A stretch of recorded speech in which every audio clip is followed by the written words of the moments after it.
All right, here we go. Hello everybody. Welcome to episode 8 of Canid, Confabulation. I'm Beretta Darkwolf. And I'm Kilroy, McKenna. And we are here to present you with news articles we found of interest. Tonight's show I think is pretty good actually. We got at least 5 articles I found that are interesting and kind of messed up. How was your week, dude? It's been actually 2 weeks since last time I saw you. A bunch of new stuff came out for Magic the Gathering because I'm a nerd. I know you're excited about that. You got some quite beastly decks. I accidentally spent too much money doing that. So. Accidentally, all the money. Oops. All of it.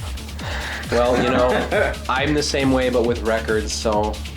At the same time, I can actually make a lot of that money back by selling individual cards and everything, so I'm not too worried about it. It's just... I actually got a bunch of vinyls. They had a deal where I was getting some Nirvana vinyls because I don't have any in my collection, and they had spend more than $100, get free shipping, and I said, well, there's actually a couple of Porcupine Tree records I don't have yet. So I ended up just adding them to the thing to push the limit over, and I said, now I save on shipping and they're cheaper. Yeah, it was cheaper than it was, so. That's pretty cool. It's an excuse to spend more money, you know what I mean? It's a deal. It's I've done the same before. It's a better deal this way. Actually, ironically enough, the last time I did that was with Magic cards, because I bought a ton of cards, and I was at $80, and at $95, they give you free shipping. Oh. I was just well, that's only 15 more bucks. So I bought some more, and it was at $94. I'm well, shit. And then I had to go back and fucking buy even more. And it makes me think that $105. Well, see, it makes me think if they estimate what most people on average spend, and they say well, let's put it 10, 15%. Yeah, a little bit more than that, because we know that then it'll tempt you to spend some more money. Even more. And it works too. It worked for me. It worked for you. So it's a good idea. Yeah, it is. Well, it's marketing. They have to be smart with that. But I don't know. My week is pretty good. I'm actually really excited. MFF is coming up. As anyone watching who's a furry all knows that. Oh my god. You are going to get wasted at that con. Of course. Yeah. What con don't we get wasted at? Absolutely right. What? It's great because for 2 weeks I'm off. So literally. Tuesday before the weekend of the con, I get off at 8:30 and I do not go back to work until December. Oh, shut up. You got a dirty mind, Pon. It's the alcohol. Yeah, alcohol is a stimulant. And actually on the show tonight, we're going to talk about the effects of drug use on society and culture itself. It's gonna be great. The second half of the show, we're going to go into basically, do you think what influence has the use of drugs had on society as a whole? And I've always kind of wondered this because there's been such it's the human even animals do drugs too. I think there was something that I'm not even kidding. I know. Yeah, I don't know if you saw the article on that, but there was actually an article that talked about specific animals use drugs just like we use drugs.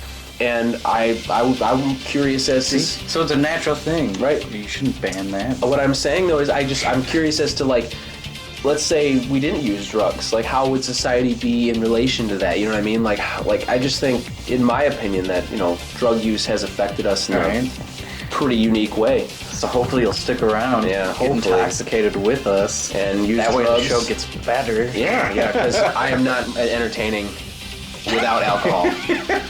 That includes me drinking and you drinking. True. It gets way better if you have a beer with us, or 2, or 3. Whatever floats your boat, right? Because you don't want to take a lot of booze to float a boat. Well, you don't want to sink your boat, so I guess you should probably drink a lot then. We should find out how much booze it takes for a boat to actually be floating. Well, you'd have to figure out the size of a boat, and what kind of boat, and how heavy it is. There's a lot of science. There's a lot of science involved with this experiment, and I don't know if I'm willing to take that task at this point in time. That's a lot of wasted booze. No, because you can drink it. Booze doesn't go bad. It just gets more boozy. But anyway, I hope you stick around for the second half of the show. We're going to go to the first article, though, because that is what we do at this point in time. We're stalling. We're actually making good time. That was 4 minutes. We spent 4 minutes at the beginning opener, so we're totally... You just had to ruin it. Dude, you're just telling me I'm stalling, and I look nothing like that Russian dude. So, like, hey, Can I draw a mustache on you? I already have a mustache because I haven't shaved. Well, no, and this is not bigger one. A bigger mustache over my mustache. Over your mustache. I haven't shaved and I feel dirty. The beard thing is not me. I don't normally do that, but I was Kurt Cobain for Halloween for part of it. So, I had the grunge look going on and I wanted the unshaven kind of grunginess. Oh man, it's been a long time because I wasn't here for the last show. Yeah. That was the exciting thing from not this past week, but the week before. And it's like, I didn't do anything on Halloween night. Yeah. Because I had to go to Chicago on Friday with my boyfriend so we could start tea. Right. So that was an exciting thing for both of you. Right? Both of you. I think it's cool. Yeah. But actually, I want to explain. I think people are wondering why we didn't have a show last week. And I was just, if you saw me in the weekend prior when Calvin was here, I was dead tired. That was a big, long weekend. And the fact that we even put a show out that night was beyond, it was just, I was so busy with all the Halloween stuff and everything. And the weekend after, it was like, you know what? No, I can't do this. I'm not going to do a show this weekend. So it was just, I took a weekend off for that. You know what I mean? Mm-hmm. So now we're back, and we were here to inform you on the world and drink. Even though I drank yesterday, I shouldn't really be drinking now. But hair of the dog, which you've never heard of that saying before. I can't believe that. I feel like most people knew what that was, and then you were the first person to go, I've never used that saying, and I'm like, really? I've never even heard you say it. This is completely new. You've never said that because before. Someone said that when, it's been in movies, and I've been told that at cons, that if you drink after having a long night of drinking. Well, yes, I understand that, but I've never heard the phrase. Hair of the dog. Hair of the dog that bites you, and you take a drink, and you should get Is that some voodoo bullshit? No, it's not voodoo bullshit. Yeah, it is. Maybe it's magic. Magic the Wicca, maybe? Wicca, yeah, Wiccan. Wiccan. Was it Wicca or Wiccan? I don't really know. Is it Wiccan? Wiccan? Wicca's the art and Wiccan is the person, I think. So maybe it is Wicca. Yeah. All right. And just so you all know, this is not PBR. This is totally Newcastle Werewolf in spirit of the fall season. Because apparently werewolves are more active during the fall season, I guess. I guess. I don't know. All I know is this werewolf. It's fall Halloween. Yeah. That's the only reason. Comes out in late August though. Yeah, to get prepared. You know what really pisses me off though is that I'm already seeing Christmas stuff and I hate that. It's not even. I saw Christmas stuff at the beginning of October. What the fuck is that? Christmas is soon going to be a year-round thing. I believe it has. I seriously think I honestly believe it has something to do with the fact that people love Christmas a lot, and I honestly like Christmas. I don't know what your opinion is on Christmas. I don't. I enjoy the time, and I guess that's because it's a religious thing. I enjoy winter as a season. Irrelevant. Who cares? It's about the family getting together and grandma getting fucking wasted. And but why? That could be a regular thing. Well, it is in my family actually, but Christmas you get. Why presents, do you need a holiday? Well, okay, so just get rid of the presents, and instead of one day of the year, just do it randomly throughout the year because it's a nice thing to do. Well, why can't you do that? I don't know. I think I like this. I like the spirit of Christmas. There's always a good. Actually, you know what? We should probably save this for another topic because this seems like this could be holidays. Fuck you, just oh my god. Fuck you. Oh my god. Dude, you're getting a little upset here. I know. On Christmas, waving man. of the arms. You're getting violent. I'm gonna move my drink over here, please, because you might knock my imaginary straw out of it. Maybe I will. No, but we should maybe save this for another topic. That'd be interesting. Down the road. Yeah, it's a good thing to talk about because holidays and the reason behind. It could be that'll be the topic. What is your viewpoint of Christmas encroaching on every other fucking holiday ever? I think it's a little unnecessary, but I do like Christmas. So honestly, I really enjoy Halloween. So if I had to rank, Halloween's the greatest. If I had to rank holidays, I do put Christmas first, but Halloween is second best in my book, man. I don't know. I think the parties around Halloween are better. Yeah, absolutely. The ones at Christmas do have more food. Yep, and good food too. And lots of sweets and presents. And I like the decorations. I like all the colors and the lights. I think I just like Christmas. The snow. It's just, to me, it's a great time of the year. It's a wonderful, wonderful time of the year. You're about to fucking break out in the song now. I'm not that gay. I beg to differ. Yeah, you would. Let's move on First article? First article on the agenda is apparently they had like the headline is Slate gets to the bottom of the backpack question, one strap or two. I wanted to put this in here because I thought it was interesting because I'm curious as to what everyone did when they were in high school. And someone did a study on why, it was just a fun little thing, and why do some people choose to use one strap or two straps. And there was like almost like a popularity thing, like it was a fashion kind of thing. Like apparently in the mid 90s they did actually one. It was one. Sling. And for the cool. Yeah, no, and that's what I did. And then like they like gradually throughout the next decade into about 2010 or 2008 actually, apparently it migrated to two straps. And I've been out of high school since 07. And I know when I was in high school, I always did the one. And I'm not sure why I did the one. I think it was just because it was easier to put on and you didn't have to like do that. And I just felt like if it was enclosed, and I felt kind of nerdy at the same time if I had two straps. But what did you do? For me, like I was a bit different. Like if I didn't have a lot of stuff to carry around, one strap, you know. But if I had a lot of stuff or it was heavy stuff, I'd use two. Mind you, kind of balance out the weight so I'm not bleeding. That was very economic. But I'd always rotate shoulders if it was heavier. You know, you go from one shoulder to the other, one shoulder. And I understand that you didn't want to mess with your back probably, because I'm sure it is damaging to put all that weight on one. But something about it was just easier to slip on. And I think that the reason I did it that way was it just, like I said, I felt kind of nerdy doing it the other way, and I felt like you could take it on and off quicker. You know what I mean? So yours was like a functional thing, and mine was more of like a laziness thing. Yeah. And actually, I didn't take the classes you took, so you had probably a lot of AP books that were heavy as hell. I had some big. Yeah. So I didn't have any of that. I got half the time all the books were left at school. I didn't even take that crap home. Yeah, well, that was me like sophomore, end of sophomore year. I was just like, you know, fuck this. I ain't gonna bring all this home all the time. And honestly, thinking about this article, maybe the difference of using the one strap or two is kind of like how I did it, because if it's heavier, you know, you want better support. So maybe textbooks are just getting bigger, or there's more of them, you know, for kids to use and constantly be carrying around back and forth. That's a deep way to expand that. I know, right? I know, right? It's the most simple article that is kind of just for fun, and you just turned it into this deep fucking. No, but they actually have a little pie graph here, and I might put it up on the thing. I want pie too. Apple pie or pumpkin pie? It's pumpkin pie season. Well, why not a slice of each at once? On top of each other? Double like pie? A sandwich? Sandwich pie? Pieception? Pie? No, well, then you have to put a pie inside of a pie. Let's do it. Inside of a pie. No, you could do that. Like, you make the pumpkin pie and put it in the bottom. But would it be good? Pie. Only one way to find out. Oh, man. Well, next week on the show, we're baking. No. But not the kind you think. Oh, man. No. We're talking about drugs tonight as it is, so it's like bringing drugs into the show. And the graph here, it has that, apparently they did a little survey, and apparently, I guess this was out of, 18 kids, right? 18 kids.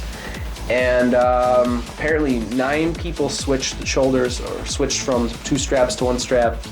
4 are 2-strappers, and 5 are 1-strappers, and that was the class of 2005 to 2007. So apparently that's the percentages, where apparently more people were 1-strap than any other option. So, I don't know, I was a 1-strapper because I was lazy, and you were a 2-strapper because you had a lot of books. So maybe it comes down to that. I just thought it was interesting because I'm curious as to what everyone else did. Like, is it a fashion statement? And I don't know, why did people choose what they chose? Interesting things like that. But we're going to move on now. And apparently, on the subject of school, it's the perfect next article. Apparently, a high school in Brooklyn, New York is basically, they don't have a gym. And they have to have a requirement, as most schools do in most states, for a curriculum for a gym class. And since they don't have a gym, they're literally having gym in the halls of the school. Apparently, when I read through this, they said that this school was built without the idea of adding a gym for whatever reason, whether it be the construction cost or they just assumed they could use, because it says in the article that there's a university across the street. They assumed that they could use it, but apparently the university isn't letting them. For some reason. They didn't explain that, but the university isn't letting them like they thought was going to happen. So instead now, these kids are having their gym in the halls of the school, and they're running like laps and doing like, gym activities, probably a lot of like cardio stuff. But I just think it's like, that just shows like how, I don't know, it's just not, the schools are not getting enough funding, I mean, we're not putting enough money into the schooling system if they can't even build a gym onto their, you know what I mean? Like, and then they're expected to have gym, and then they can't. And I'm just like, that just seems really, it's like. It seems neat though, like, that they constantly stuff going on. Because they got around, it would be a unique experience, but really though, it's kind of like. At the same time, distracting. Like, especially with all the kids in the classrooms where they're doing this, Well, it goes with that where, there's a lot of, like, they talk about all the time how there's too many kids per teacher, and the teachers can't actually focus on, like... individual problems and... Yeah. It's too much stress, and there's not enough... The learning that's going on should be really individualized, and they should have, like, the teachers being able to understand and get to know their students, so they know what works best for them, and... Nowadays, it just seems we don't care enough about education when that's the future of, the society we live in here. And I guess that makes us why we're like 40-something out of like however many countries there are in like education or something. I think we were like middle of the thing, like really low compared to everyone else in that little study. I don't remember the study exactly. But I'm just like, man, we gotta step up our game. Right? We're supposed to be America. We gotta be the best, but we're the best at guns and like automotives and like eagles and shit. Eagles and stars and stripes and fireworks. We're the best at blowing stuff up.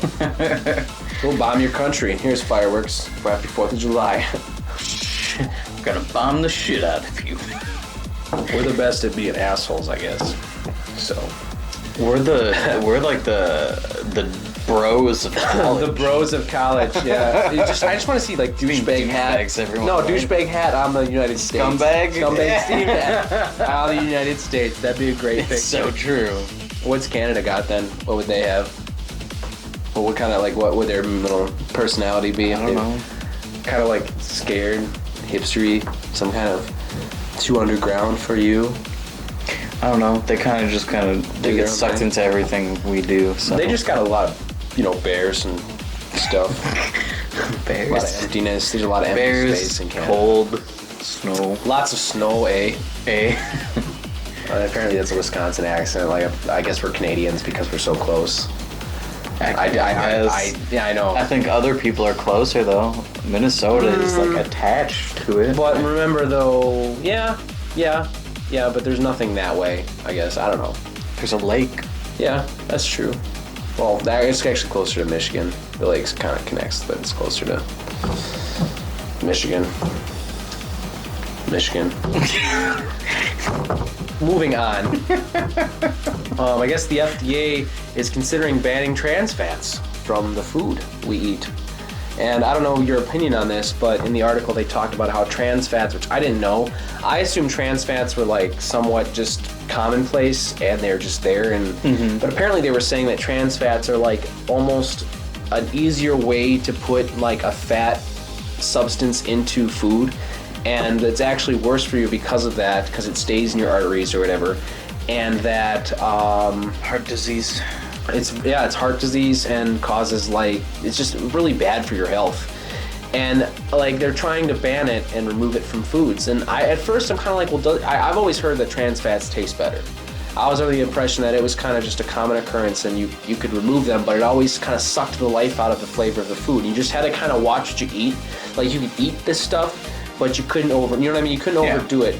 But I guess, I don't know how I feel about this, because if it is some unnatural kind of additive, I guess maybe it doesn't matter. Maybe if it really depends, because like certain states, like in the article, is it New York? Yeah. They already have banned trans fats, and I mean, life still goes on there. That's true. Well, they were even mocking in the video about how they were this much skinnier state than the rest of the other states, even though the people being videotaped were overweight. Some of them. I find that humorous, Some of though. them. I find that humorous. It was only that one girl. I thought it was like 2. Whatever. But either way, I'm just saying. Okay, well, look, this is Wisconsin. I know. No, I fried and on a stick and with a beer. cheese and milk, all dairy, beer, and fried food, and dairy. Fucking worst. Actually, I don't think we're the worst in obesity. No. I think it's Texas. down south. Is it Texas? I thought it was. Everything's bigger in Texas. I wanted to say like maybe Mississippi. Yeah, maybe. But Texas, I hear they have a lot of. I think there was actually an article a while ago. I don't remember if I talked about it on the show or not. But they said something about like the food portions are actually bigger in Texas. Like something about like the super sizes. I go to fucking like restaurants here, and I'm a big guy, and I can barely finish. I'm serious. So apparently the portions are bigger in Texas, and I think that Texans were actually surprised that they couldn't get. Yes, I know. I remember reading this somewhere. I don't remember. It was a long time ago, but something about the portions of the food in Texas. Maybe somebody can vouch for that if they're watching and they've been to Texas. But I've heard that the portions are bigger down there, and I was like, okay, I don't know. Hey. Whatever you want to do, you like. I think it had something to do with somebody wanted to order something, and I guess either they couldn't get the super size, or it only came in the big size, and they wanted a little size, and they didn't have that option, or something really weird like that. This was so long ago, I can't remember, but I just know that there was a thing done where the portions are bigger in Texas. So that's interesting. But with the trans fats things, I don't care if they do remove. It doesn't suck the life out of the food that I like. You know what I mean? If the trans fat actually adds good flavor to the food, just eat less of it. You know what I mean? Like if it's gonna like kind of remove like the low fat, non-fat Pop-Tarts or like, you know what I mean? Like it's not so much about like what you eat, it's how much. You know what I mean? Yeah. So I think moderation is key when it comes to that, and limiting food. Like I'm not always for like I guess regulation. It just seems like some guy said actually in the article, he said that he doesn't believe there should be that much regulation. He thinks there's already enough government intervention in our lives, and there should be less, I guess. And I'm thinking like, well, yeah, but if it actually truly is unhealthy and not really, I guess, meant to be in food, and it's a substitute like that for other stuff, well then maybe, yeah. Honestly, as odd as it may seem, even with stuff like this, what it comes down to is better education. Like people who are better informed, primarily in the topic of health and diet. Like I think, that should be part of a curriculum in school. Because, it's I think scary. Gym and like health, I had health, I don't know if you did it. Yeah, no, and health was a required course, but they barely ever touch anything about diet and food and stuff like that. And when you look at, like, apparently it's been updated in the past couple of years since I've been out of high school, but like the food pyramid, it was like they wanted you to have like nothing but carbs and like a little bit of protein, a little bit of this and that. It was just like all carbs. I'm like, that's probably not as healthy as people think it is. Well, humans, I think the human species actually really wants carbs. Something about Well, it's the sugars and stuff help us, help our brains and everything else. But you do need the proteins and the fibers. And that's why the Atkins like diet though isn't good, because you get no carbs, and no carbs isn't good. Balanced. It's always balanced. I just. When the Atkins diet craze, when I first heard about that, I thought it was ridiculous that, like, a pound of bacon is better than that loaf of bread. Like, I don't remember ever hearing that. I would have. I would have heard that, and I would have said, "What? Like you're allowing me to eat that much bacon? Really? No, it's really funny. I remember hearing this yes, sir. story. The TV said it. Right. I remember hearing this story about this family who was on the Atkins diet. They got kicked. It's a sad story today. They got kicked out of an all-you-can-eat buffet because they were only eating the roast beef, and like they had so much. Like that other customers weren't getting anything, like any of it or something, because they'd go up there and take like it was a guy and his wife, they would take like the entire roast beef and split it between themselves, and they I thought it was ridiculous. It's like this is a pack of wolves eating? Like, what the fuck? Holy shit. So the manager came up and said that, they had to eat other things or they had to leave. Ma'am, Like, you need to eat we're cutting you off. Soft serve. Can you at least dig into that, because that is the popular item, and you're eating all the meat, and you're not even touching the potatoes. And we have pizza, ma'am. We have plenty of pizza, and you are not. Just pick the pepperoni off and eat that, right? Yeah. Perfectly okay. I thought it was really funny. Like, they were complaining because they're like, well, we got kicked out of an all you can eat buffet, and I was thinking it's their establishment, right? Like, yeah. But I was thinking, like, fucking eat something else. I know. When did you hear this? This was years ago. Oh man, that's hilarious though. I just thought it was funny because they had all those Atkins friendly things at all these restaurants. It was just like a fad. Like, you don't even hear about it anymore at all. Well, yeah, no, that's what it was. It was a fad diet. You do lose weight on it, but that's because you're not getting the nutrients your body needs. Well, here's the thing. Like, a lot of people don't realize that a lot of fad diets like that, their sole purpose is for you to lose weight and then regain it, so that you keep on buying into their program, more and more. Because a lot of those people are out there to make money. That's true. So, like, let's say some guy comes out with this diet plan. You might lose a bunch of initial weight, and then after a while, you're going to start gaining that weight back. Mm-hmm. And then they're going to be like, oh, well, we came out with this revised edition. Buy this one now, Sounds like Scientology. It's a Scientology of food. It's one big conspiracy. No, that's why, like, anytime I hear of any... Listen, just stop eating right now. Stop. All liquid just diet. Give up. Liquid diet. That's also a diet too. That actually is, yeah. Shit. The all alcohol diet. The guy tried doing that. I think it was one of the Whitest Kids You Know skits. Oh, It's yeah. one of their skits where instead of supersize me, we're doing alcohol, something like that. Yeah. Actually, maybe that was weed. Maybe he smoked weed all the time as the weed diet. No, that was another one. Okay. There was I have seen. Yeah, no, there's a documentary called about. Super High Me. Yeah, that's what it was. Yeah, okay. But it was Whitest Kids You Know skit. It's like a short, I know I've seen 5-10 minute thing. I know I've seen both of them. He just gets drunk all the time. I think he made it like a day and a half. It sounds like a regular life with me and my friends. Well, they actually eat other things. He was doing like... I know. I'm just saying it's funny. And still, I don't know. That was an interesting tangent.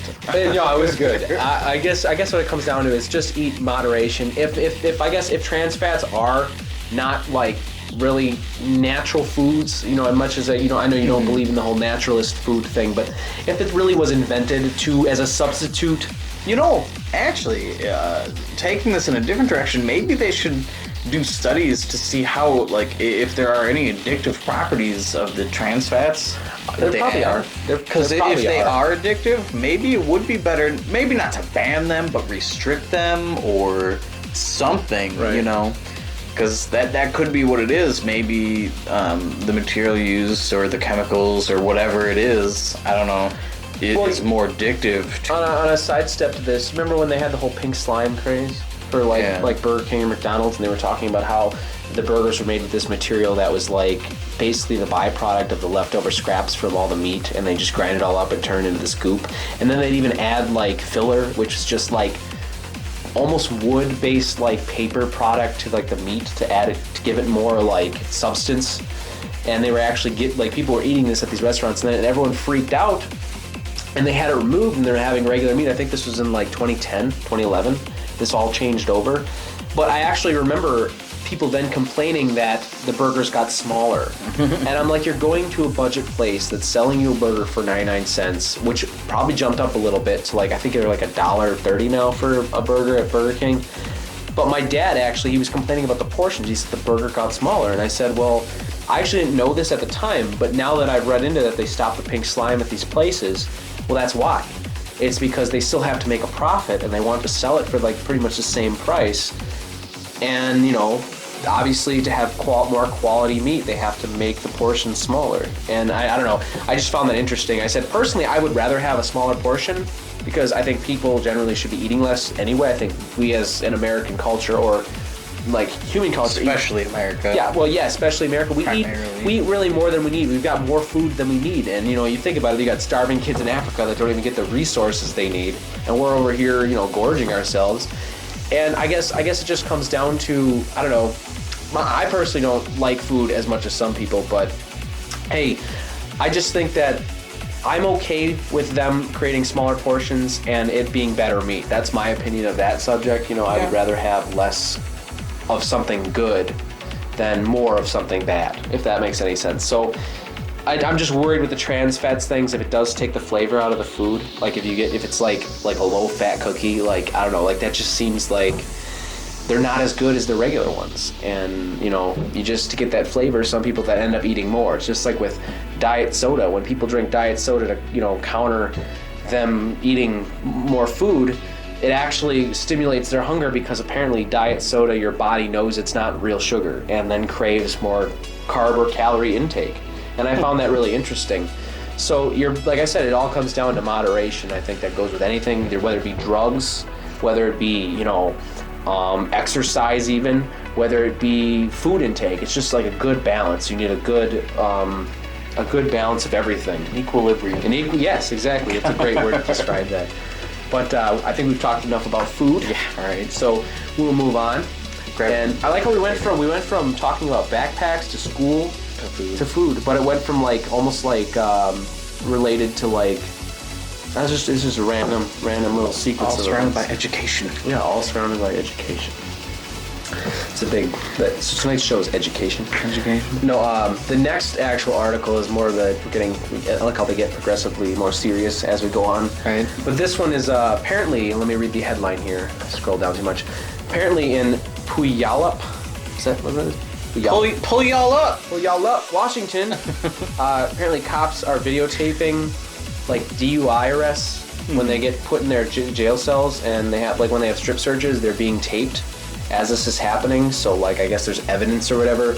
But what it came down to was there was this lady that was arrested for a DUI. She was 3 times over the legal limit, and they had her in this room, and apparently she struck an officer with her foot when she was being like either patted down or whatever. So then they assumed she had something, but not following police procedure, that they drug her into this room. They kind of tackled her on camera, drug her into the the little holding cell room, and completely strip searched her on camera when it was 2 male officers, 1 female officer, and they should have only had a female search at the time, and there shouldn't have been anyone present except for the 1 officer or something. And they basically searched her, and she said that it was a invasion of her privacy. They said they did things like they groped her and stuff. Now this is all hearsay. You ask them down to the courts and the video evidence, but at the same time, it seems like they just kind of literally didn't follow the police procedure. Whether or not they did what they said they did, she was worried about this video stuff getting online. And the funny thing is in all this, it's online now. It's being made public right here on tape. When that's what probably she did, because of this, right? And she wanted that to get publicity for it, or not publicity, but to spread the word that this shit's going on. Mm-hmm. And apparently, I guess 11 more people or something came forward to say that I think it was 1 man and 10 other females said this same stuff happened to them, and that they weren't following procedure, and they were invading their rights as a human, in the society we live in. And it just seems like it's more abuse of power. You know what I mean? It's more. That's a serious thing, and I hope charges do kind of. I would lean in the side to say that it was wrong what they did, and they were probably taking advantage. If she did kick them, it is possible that they had the right to do that. They just didn't follow the correct procedure. Yeah, in that. So even if there aren't any charges, I hope something happens. It should, absolutely. Some kind of consequences because they weren't following procedure. Well, consequences will never be the same. Oh my God. I think you expected me to say that, honestly. I felt like you said it, and I was like, I have to say it because someone's thinking. I'm trying to lighten the mood here. Actually, I heard of another case, and I don't know how recent this case was, but there was a guy and I forget what state it was in, but he was pulled over for a suspected DUI, I think. And then they ended up removing him from the vehicle for a pat-down. Right. And they noticed that he was clenching, like, I assume buttocks kind of like area. So because of that, that gave the officers probable cause for a cavity search. So then they go... That's all kind of awkward for everyone. Right? Well, no, and in this state, like, they actually have to go to a like, they have to go to a hospital Place to do it. Like the first place they went to denied it. They said that they weren't going to do it, so they took them all the way to a different hospital. Like, I think they said like 20-30 minutes away to another hospital, where finally, you know, they found a doctor who would agree to this. And then, like, they ended up, like, doing the strip search first, and then a medical exam, like, doctor shoving his fingers all up in there. The rectal exam. And then, and then the guy was forced to do, I think it was 3 enemas in a row. Really? And defecate in front of Did they 2 even find police anything, though? No, nothing was found at all. And he wasn't even charged then with a DUI or anything. No charges at that point, at all. they never even tested him. Probably didn't take the breathalyzer then. Like, nothing at all. Yeah. What a waste of time. What a fucking waste of time. And you know, so he is now suing. And I hope that one kind of goes through, because that's ridiculous. Like, you know, some people might be a little homophobic, if that's, you know, maybe what the case was. Like, I'm not going to deny that people are like that, so maybe that's but what it was an this guy's invasion issue. of privacy in some way. I think they just like wanted that. a reason. I think sometimes cops get bored, you know, because their jobs in certain. But that, like, I think that is so above and beyond, like, you know, being forced to do an enema and defecating in front of a group of people like that. I can't even imagine. Yeah, it's a complete, like, embarrassment. And and then, like, they did X-rays. I think there may have been an MRI, a colonoscopy, even. Like, they really thought something was up there, man. Right? Oh man, I thought that was just fucking wild that they did all of that and found nothing. I think, well, what this comes down to is just that's another, like, with the article we just had and what you said. It's just, I think that was an abuse of power, and then there's a lack of training involved in the proper procedures, and that leads us into our next article, which actually is lack of procedures and improper training. And apparently a man dies after an allergic reaction in jail. And this guy went into jail, I think, what was it for? Do you remember what it said? I want to say marijuana possession. Yeah, that was it, because it was a video article. Minor. Yeah, it was a minor. video. It was a video. It's a 22-year-old kid. What was it? 22? Yeah, 22. 22.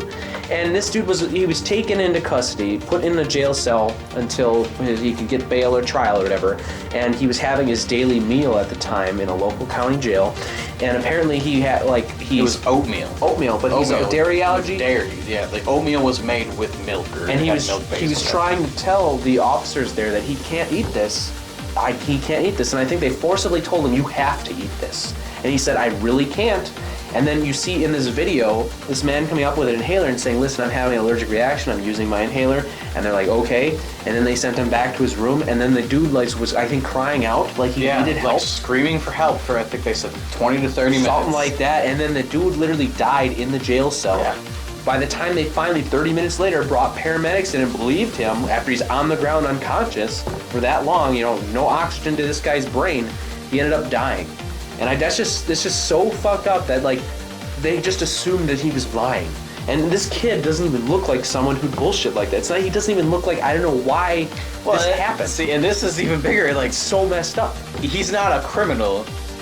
He's innocent until proven guilty. Even I don't think they mentioned if it was before or after the trial. Okay, but he was in jail. Right, yeah. But I mean, this is, in my opinion, a bit bigger. It's like, he shouldn't have been in jail. It's fucking a drug charge. It was a drug possession, and you know they said specifically possession, not intent to sell. Yeah, it's not so even. It wasn't a lot. I wonder what personal use. Like, well, I don't know what Shomish County was, but wherever it is, they're probably pretty anal on drug use then. If this possibly, I just feel like a lot of places you get a misdemeanor Right. A lot of the time, they don't usually charge you with, like...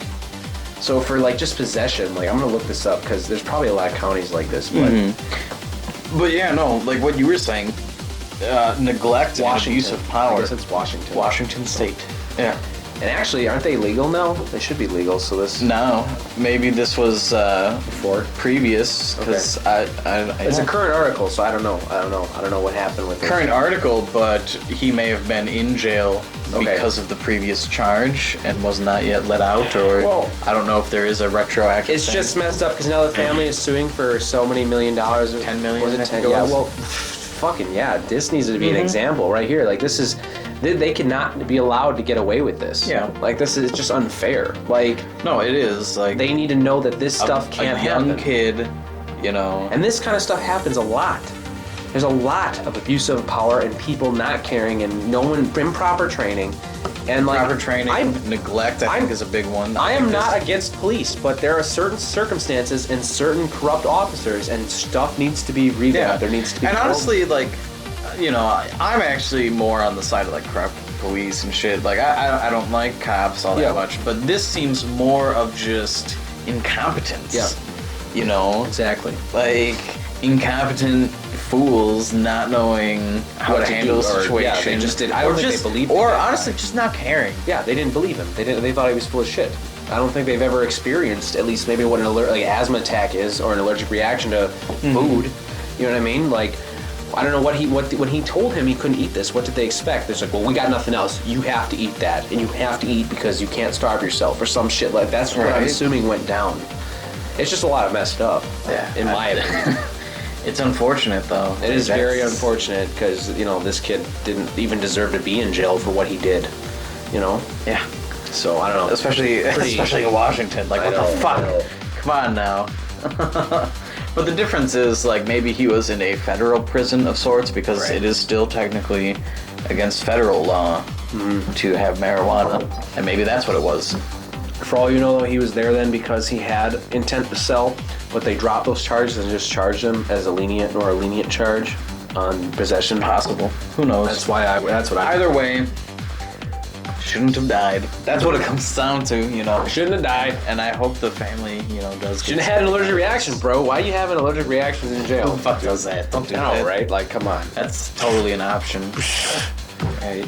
Well, Right. that I think wraps it up for the half. We're coming down to the last That's 3 number minutes. one. Any final thoughts on the articles we had?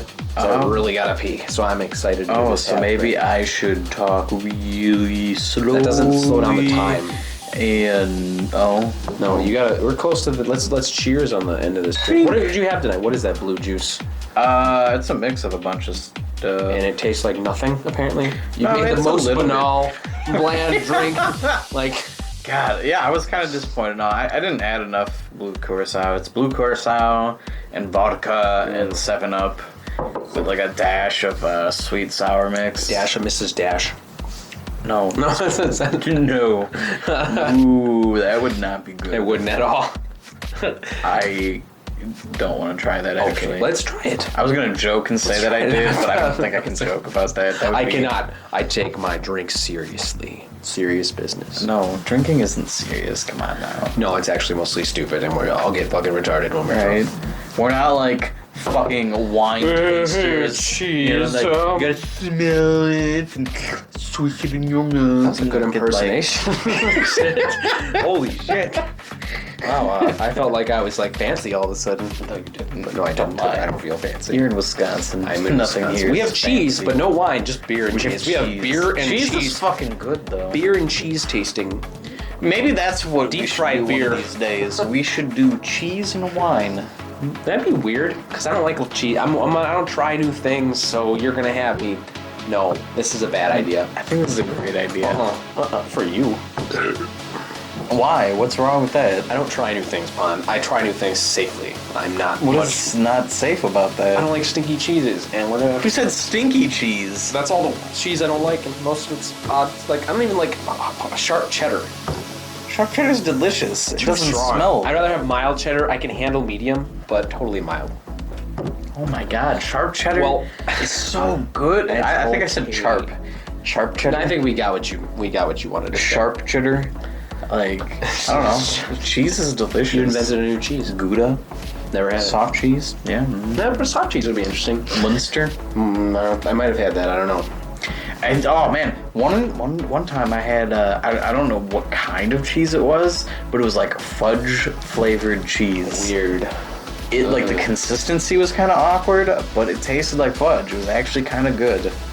Well, But it was cheese. This isn't the cheese show, so But we're in Wisconsin. that is true. So Everything it's can be acceptable about to talk cheese. about cheese. But it is now the half, and I will leave you with we are going to come Halftime back. It is show. halftime. Joe, somebody's going to talk about more stuff in his mouth. I wonder if it's cheese. And hope to God it's cheese. That'd be amazing. But, That would be great. we're going to come back with the drug influence on the human culture in the second half. So please stick around, and we will be right back. Bye. No, for a minute or two. Unconventional strange combo in my mouth with a guest who has suggested these combos. Correct. Yes, this is the first combo. Yeah, It's gonna be delicious. I hope. Cool. We got ourselves some double stuffed Oreos because double stuffed is the only way to go. Is that correct? Yes, double stuff all the way. Has to be. And we got some pizza pockets, which are delicious. You specifically said these Combination. They need to be combination. Yes. Why? Because, I mean, it has every flavor kind of in it. Every you know? flavor of pizza pocket. Correct. In In there. one little pocket. In one little pocket. In one little pocket. And if you're going to have them with Oreos. Might as well go all the way. All right. Okay. How do we go about eating this? Question. All right. You specifically said we needed a cookie. Correct. One cookie. One cookie Per little thing. per pizza pocket. And Yes. you said it's okay to just have bites of them, but look, I've always found that biting into these just makes them explode. So I usually just pop them in my mouth. You know, that's a really good point. So, how do you want to go about this? Just pop it in my mouth. Is the whole thing just... Pretty much. I mean, this would be like 1.5 more than my normal bite, which are usually big and stands. So yeah. Okay. Alright, well we can try. I mean, I might have a bigger mouth than I do, but Yeah, I mean... that's the kind of. I think that might be why. To me, that's nothing. To you, it might be. Ooh. It's like the size of my hand. Now you're not giving yourself enough credit. Okay, I mean, well they're tiny, alright? I'm a dwarf. So, dwarf size. very well. Cheers. Cheers. Cheers. Let's tap cookies. Have cookies? Alright, ready? Okay. 1, 2, 3.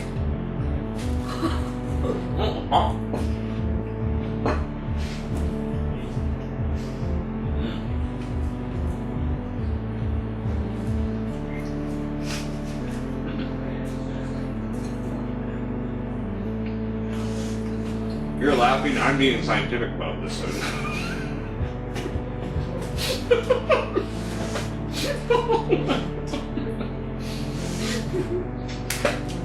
Need a napkin? I will give you each one napkin. I'm sorry. Is it awful? Okay. Well, I can say it is kind of funny. For one, I find this combo fascinating. You need a moment, don't you? You good? Yeah. Okay. But anyways, besides my laughter fit there, You did great. that was quite delicious. No. Why the laughter? Why the laughter? Why the laughter? Was it too much? No. You know, It's it's too just much? weird because I usually don't fit that much stuff in my mouth at once, so it just was awkward. Yeah. It was awkward. Now, sometimes you see something that you gotta like have all at once. It is more than you can handle. I don't think that people with small mouths should do that because No. I feel like it's a choke hazard. It is. They need either smaller pockets or deal with the explosion of. Correct. So it Delicious just sauce. makes me have a napkin. Yes. So I feel like napkins are very necessary. Thank you, Sunshine, for doing that. Very fine woman she is. She's wonderful. But as I was saying, this combo is interesting. Obviously, you have your sweet and your meat. That I've had weird experiences with that. Yeah. This one is really fascinating, though. Oreos take a while to digest. The flavor is it's a strong flavor, Oreos. You kind of have to like chew it a while to appreciate the flavor of it. Right. That's where this comes in. This pizza is the first thing you taste. Correct. And over time, you realize that its flavor changes. It's like Icy Hot, only food, in a way. Or like that flavor gum that changes. Exactly. Every little few bites, it's like, that's a different flavor. Yes. Yeah. The pizza is the first thing you get, and then you get your dessert. Yeah. It's like... It's kind of like a Willy Wonka. It's a Willy Wonka treat. Yeah. Literally. Would you like another? Yeah, let's do one more. Let's have another. That was not too bad. I feel like we should try different now. We should try taking a bite of it and then a bite of the other. Because I don't think I could do that again. That was that was rough. That was rough. Just one at a time. One at a time. One at a time. One at a time. Okay. One bite at a like oh. as in like one and then the other, or then one bite. You mean how bite? you mean how you normally have it? Yeah. Okay. I'm none.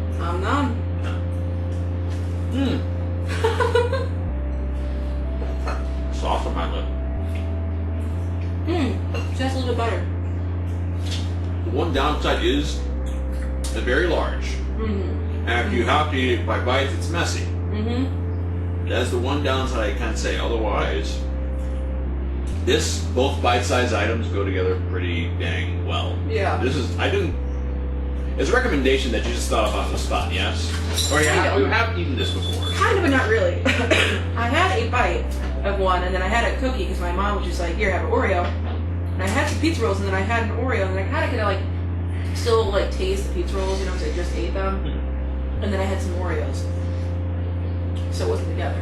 Okay, but you realized something was there. Yeah, like a spark. Yes. Kind of weird.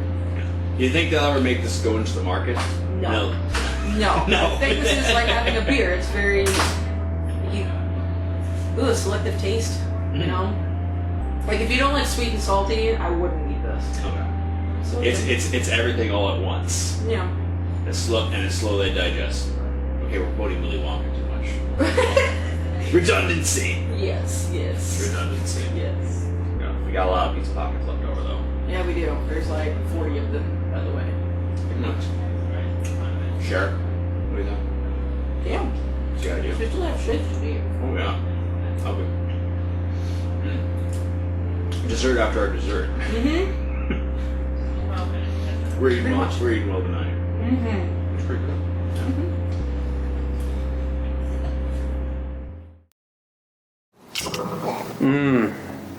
Action. Welcome back. We are here and refreshed and urinated out, and we are now drinking red juice, straight peaches, sponsored in part by Calvin. It's more like red orange. Red orange. That's a good color. I kind of like red orange. I agree.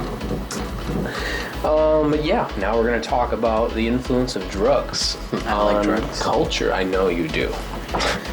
But I guess what this comes down to basically is, now drugs have been a part of our culture for at least the last like 4,000 years, if not longer. Probably since the dawn of our species. And we have been, I guess, trying to expand our consciousness, or, you know, experience a different state of reality. Some drugs, the lack thereof. Or that. But we're always interested in different perceptions, and drugs allow that to happen. So I guess my question that I'm trying to ask is, what effect does this have on our culture? You know what I mean? As a whole, how has it affected us over the past few thousands of years that drugs have been a regular part of our lives, and what do you think has changed? And if we didn't do these drugs, how would society be different nowadays? You know what I mean? Yeah, that's a big question. It is a big question, and it's all opinion, of course. It's never, there isn't really any specific right answer with this. It's all kind of open-ended, so. Yeah.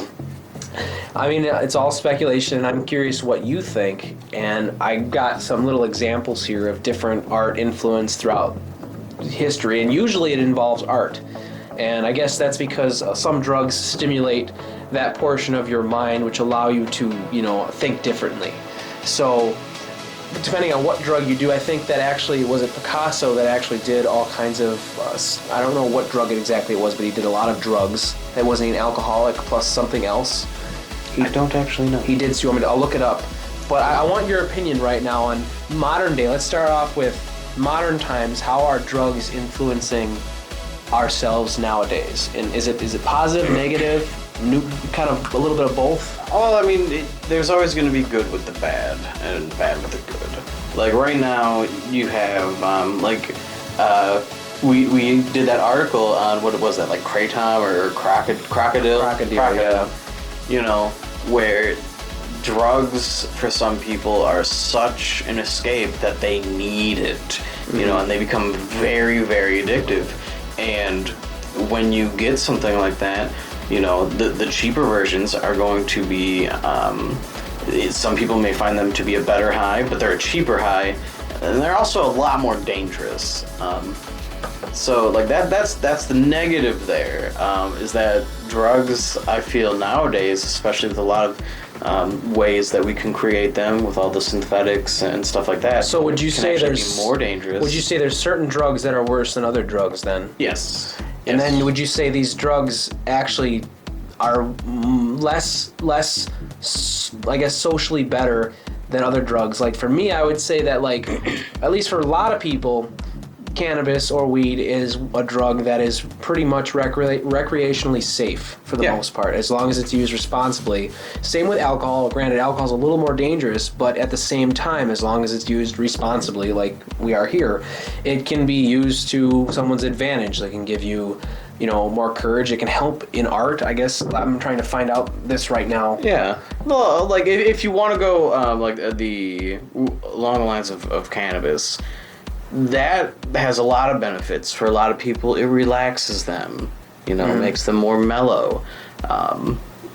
Some people can use it as an appetite stimulant, right? You know, and then that's, you know, kind of going a bit more away from the recreational use. So nowadays, let's say, like, I guess with music at least, the music in the last 100 years, I think, has been greatly influenced by, especially in the 60s and 70s, LSD. And it led in the 60s and 70s, what wasn't? What drug wasn't influencing that? It led to some of the most interesting works. Like, that's where Pink Floyd got its really progressive, you know, sound. That's what helped the Beatles, you know, create some of the most interesting, influential works. And I think a lot of the times with drugs, at least certain drugs, like LSD is a different perception. It changes it all. It's a psychoactive, psychedelic, and it changes your perception of reality. So you're thinking differently. And I think when these artists take these drugs and then kind of change their reality, they try to, you know, show that in their art, whether it be music, painting, whatever. And it actually allows the person who's not on drugs to kind of get a taste of how it's like, I guess that's what art is, you know. It's like them experiencing that altered state in a safe, more easy. And that's actually, it's interesting that you bring up altered state. Like, that they have found out that they did a study in the UK, and they asked people, you know, if they've tried drugs and, you know, what drugs and stuff like that. And they found out that as IQ goes up, drug use actually goes up. You know, and it could possibly just be curiosity. You know, the more intelligent people want to figure out what other mindsets are like and what other realities may be like. You know, and going along the lines of scientific study, I believe there was a study done where they had an artist try different drugs. I remember seeing that too. That was like really cool. I believe it was a cat that they had him draw for all of these different drugs, and each drug came up with something vastly different. And it was always amazing and really cool looking, It's just like they did that experiment that you've seen online. I don't know if the photos of this one example are real, but this was actually done by NASA. I think it's actually in one of my articles, and they did the spider test where they gave the spiders drugs and they watched the creation of their webs and how it affected them, and each one was like uniquely different, and it's amazing how it changed that spider's perception of what it needed to do for its web. And you've seen this though, right? Have you seen that? I saw one that they did, but it was found out to be a hoax. It was like some Canadian thing. Well, this was But, It was just a video I saw. I was told. Well, this wasn't a video. This was like this said NASA, and it was in an actual reputable news source. Okay. I just saw it recently. No, it was. Oh, done by- more recent. I mean, Yeah. No, what I'm thinking of, I saw it years ago. No. I let me see if I can find it. NASA spider drug test. So, let's see. It's in Wikipedia.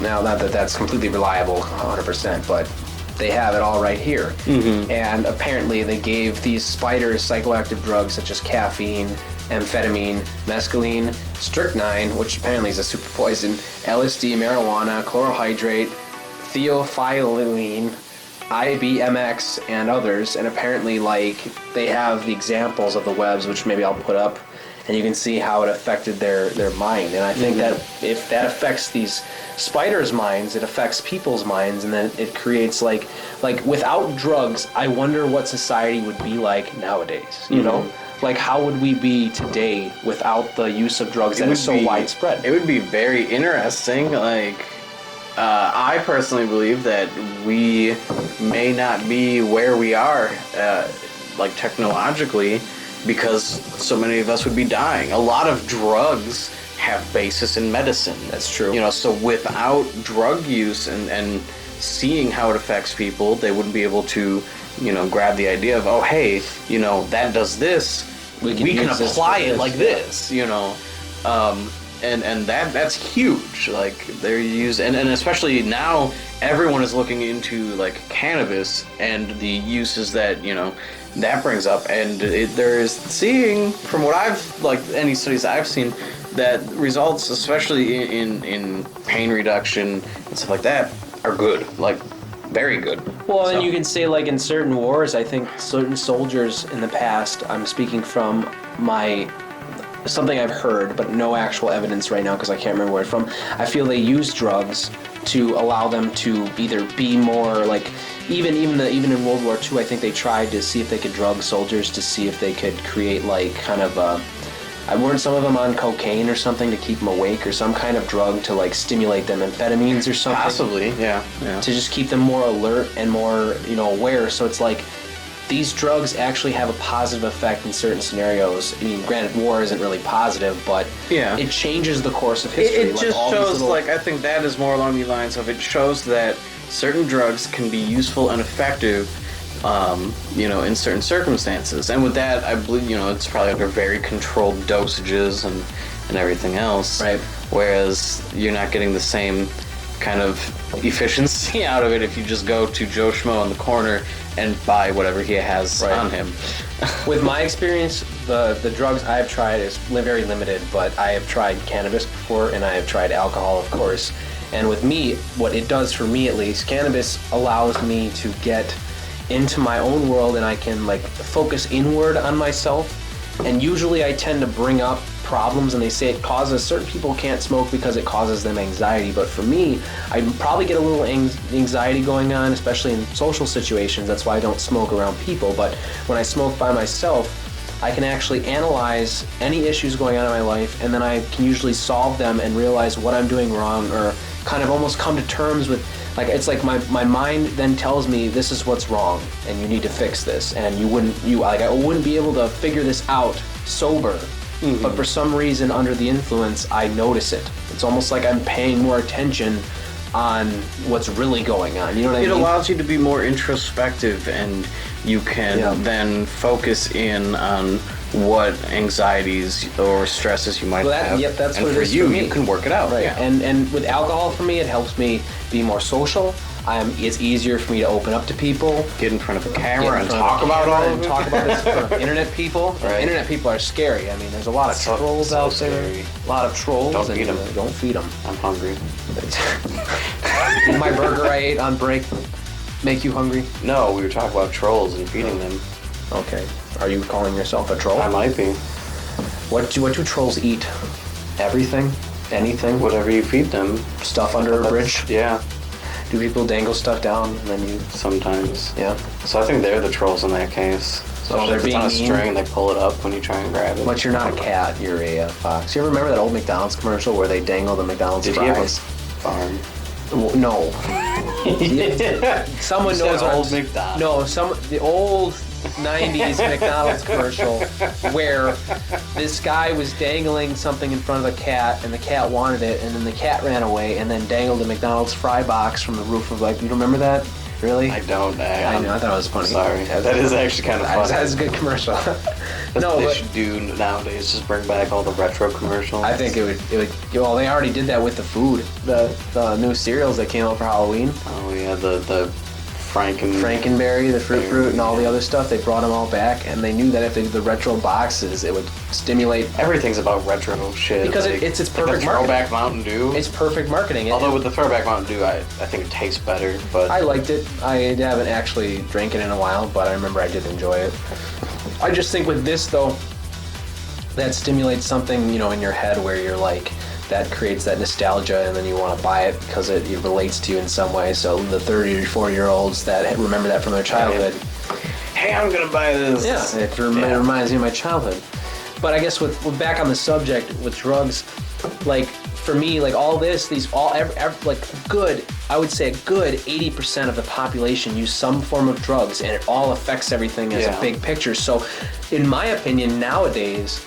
Without let's take out if you just pick one drug to take out of you pick any drug, pick what drug you think, and I'll tell you my opinion of, and I want to hear your opinion too. But one drug you'd remove from society, and how would things be today if that drug was not invented? Any drug, any super popular drug. I mean, the small ones probably a little less influence, but the ones that are pretty widely. And let's used. go with the biggest, weed. Weed? Really? You think weed's biggest? I would say alcohol personally, but I guess I'm thinking more like you can say weed. I'll go with weed. I'll go with weed. But with weed, I think weed allows for. I think it's a very creative drug. I think a lot of musicians use it to get high, and I think nowadays without weed as part of our culture, I think there'd probably be a lot the stereotype could be true, and that there'd be a lot more aggressive, angry people because they don't realize that they're being douches, and I think they calm down when they're on weed almost. It just relaxes everyone. It's a mellow. It is. It's mellow. It's a very so chill. There would be a little less creativity. I think that if you took out weed, since it's more widely used, there'd be still creativity, but it might be different. And some it'll of come from different places, right, different sources. So we could have a different, style of fashion right now because it was stemmed from weed, from 30 years ago, and we didn't get that influence because the drug cannabis thing, it was just cocaine and all the other drugs back then that were popular that weed never just was around and would have used it. And it goes the same with alcohol. I mean, if alcohol was never invented, now we could go back then thousands of years and think about how culture would be nowadays without alcohol. Now, granted, alcohol has negative effects too, because I think it brings out sometimes the worst in some people. It would also be interesting because we're talking about negative effects and if it was never done, because I believe meads and beers and ales and stuff were originally created because it was a form of sterile beverage because the process gets rid of bacteria and stuff like that that can be harmful to you. So a lot of the travelers, especially going back to the medieval ages, they needed clean beverages and everything. So that's what they did is they brewed ales and meads and all of that. And I think I heard somewhere they actually drank it more than water. Well, yeah, because it was clean. They needed some form of fluids entering their body that wasn't going to kill them. If you have all this dirty water, Right. And then actually, so really you're saying though is that the generations we have now are all based off of that. Yeah, well, no, because if you think about it, Caucasians were descendants of people from Europe and Anglo-Saxon. Anglo-Saxon, yeah. And their form of clean drinking was booze. Right. Whereas, let's take Asian cultures, they did teas. And that's why, the stereotypes hold a little bit of truth. Asians can't really hold their liquor as well as others because it's not our ancestors, it is in our DNA that we can handle this liquor better than others. And like, not trying to be racist, it's it's not really racist. It just seems racist because people take it as well. And they use it as a stereotype and stuff like that, especially in our culture here in America, where it's just like, oh, you can't drink, you're fucking lame. Yeah, apparently you can't down a 40 right? in like an hour. I think it's ridiculous, but but it comes down to how they got their form of not killing you drinking. Right. So if you think about that, then yes, there'd be a lot more deaths back then from poison, so that the people around would be different. And then if you think about it, alcohol wasn't there. There would never have been any prohibition on alcohol, so we might have we wouldn't have to worry about that. And I just feel like a lot of things would not have. That's such a alcohol, especially different world. With any drug, really, it would be a very completely different world. There'd be maybe less creativity, especially since alcohol is sometimes a creative drug for some people. For me, it's not. I know, for some people, to me, it seems like a lot of writers they drink alcohol. I think it's calming for some people. It does relax. Yeah, it brings out different things, and actually. There was, I think it was an oatmeal thing I saw, where, no, I don't think it was the oatmeal. I think it was something the oatmeal linked to. And anyways, basically they were talking about alcohol can be utilized for creativity because it reduces your inhibitions, so you can actually work on and come up with ideas that you normally wouldn't, because those inhibitions are holding you back from some form. So then you could say alcohol inspired someone to travel across the world to another land. It could be possible. You know what I mean? That's amazing to think about how different the world will be nowadays. We honestly, I do believe without the influence of alcohol, we would still be not a very primitive society even today. And again, I think many drugs, not just alcohol. Yeah, absolutely. You look at things like tobacco is technically a drug, and it's very widely used, and it's a very good money-making thing. So without that, trade would have been less. There would have been less cash crops for tobacco, and I don't know, that would have changed. At least the money situation. The benefit, though, less cancer deaths. Yeah.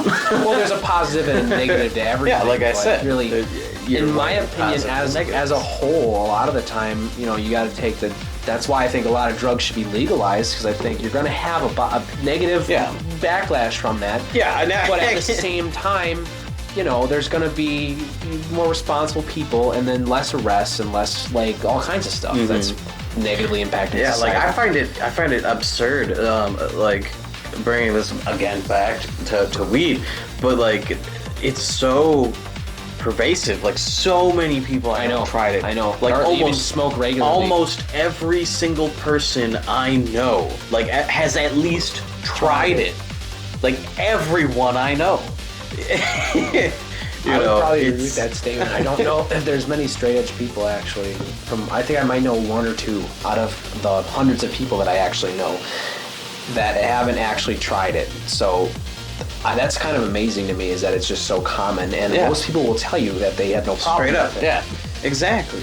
But it's just weird. I can imagine, honestly, a world without weed would make me sad, because all the music I love, all those musicians were so high. But at the same time, you have to think, if we're just taking out one, they're probably going to turn to something else. Yeah. So then it would swing some way. But then let's say, all right, this would be. I'd love to see some analysis that would you could remove a drug, and then how would culture branch off of that and be created. You could that would be a very drugs. That would be a very large project, and I don't know if it can be accuratly done at all. Even with a computer, I would love to see that, though, because I would really like to imagine. But I dug up some stuff here, and like I said, I think a lot of drugs influence art, and art influences people. Yeah. So, someone who sees something, it inspires them, and it might make them go do something they never would have done before, and it all stems back to the use of that drug. This person, whether that drug is really bad, I guess I found, which I was going to tell you before, Picasso did opium. Apparently, I think he was an alcoholic, which is why he cut off his ear too, and he was kind of crazy, and he did opium.